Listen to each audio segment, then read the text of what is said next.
Four friends asleep, a single shadow moving through the narrow halls. Neighbors gathered at a distance, whispering as they watched the flurry of activity, their breath visible in the cold air. The coroner's vehicle arrived quietly, its presence signaling the grim task ahead. Within hours, state crime lab personnel were en route, and local police requested assistance from the Idaho State Police and the FBI.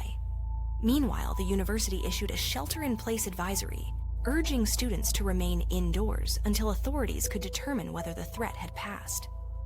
The once bustling neighborhood now felt suspended. The only sounds the low murmurs of officers coordinating their work and the rhythmic click of cameras capturing evidence that would soon travel to sterile labs far from the scene. The investigation that followed was exhaustive and deeply technical.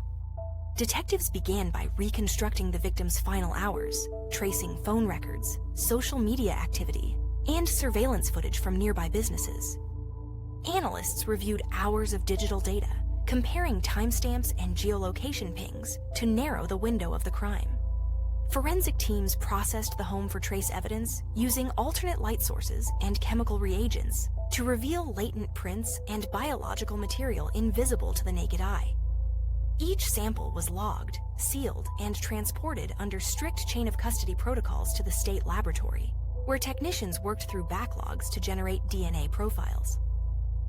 Outside the lab, officers canvassed the neighborhood, knocking on doors, asking residents for security footage, and checking for unfamiliar vehicles seen in the early morning hours. The community responded with vigilance. Candlelight vigils lined the university's central lawn, while local businesses donated food and supplies to investigators. Parents arrived to escort their children home for the semester, and the campus police increased patrols around dormitories.